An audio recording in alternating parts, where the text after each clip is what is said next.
Idéo, votre cuisine équipée et dressing sur mesure. Rochefort et Bastogne.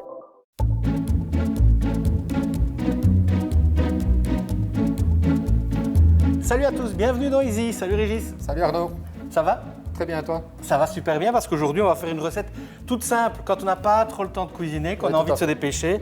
Une recette à base de patates. Exactement. Ou pommes de terre Ou que pommes tu de as terre. épluchées. Voilà, donc que j'ai épluché ici en épluchure en rien plus épaisse. Ça, ce sera pour une autre préparation qui viendra un peu plus tard. Prochaine fois on va les réutiliser, vous verrez, il faudra bien suivre. On revient à nos pommes de terre, on va en faire quoi? On va simplement les râper. Et on va en faire une préparation relativement simple et rapide. On sera sur la base de la tortilla, donc la fameuse préparation de pommes de terre espagnole. Côté espagnol, première étape, il suffit juste de râper les patates, je vais le faire moi-même. Normalement ça devrait aller. Ici. Une.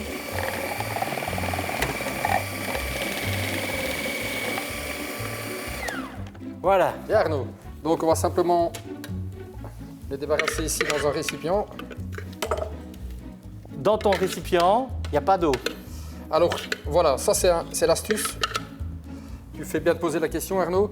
Donc l'astuce c'est de ne pas passer les pommes de terre à l'eau. Pourquoi? Parce que les pommes de terre sont remplies d'amidon.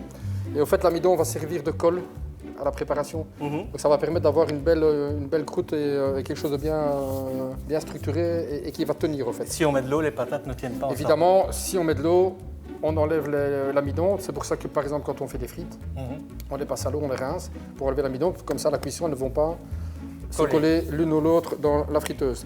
Donc voilà, les pommes de terre qui ici sont râpées. J'ai déjà préparé 3 œufs. Oui. On va simplement ajouter aux pommes de terre de la crème. Voilà, vous dosez un petit peu, vous mettez un petit peu de crème. J'ai ici du parmesan râpé. Si vous n'avez pas du parmesan, ça peut être du gruyère ou un autre fromage. Voilà. Simplement le déposer dedans. Et alors, je vais quand même rajouter un oignon pour amener un petit peu de saveur. On va simplement l'émincer finement, toujours avec la fameuse position des doigts. Oui. Qui ne Et change ici, pas. on est à peu près à 1 minute 30 de préparation. Donc voilà, on a fait la préparation, tout est là mélangé. On va simplement assaisonner, donc Sel et poivre. sel et poivre comme d'habitude. Attention que le fromage amène une petite touche salée, donc Un faites peu moins attention. salé, oui. Voilà, un tout petit peu moins. Et on va simplement mélanger. Alors, Ok. je sais que ça ne se fait pas, que c'est pas l'idéal, mais ça c'est magique. Rien de tel que les mains. Voilà, donc on y va gaiement et on mélange le tout. Voilà.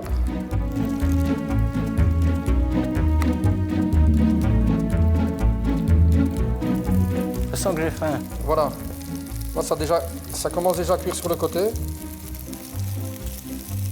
Voilà, donc, si je peux, Arnaud, te demander d'ouvrir le four, si ça, c'est Avec grâce. dans tes capacités.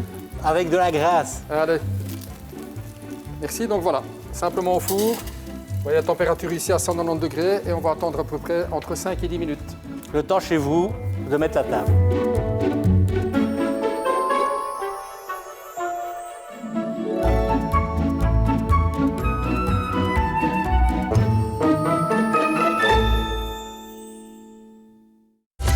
Idéo, votre cuisine équipée et dressing sur mesure.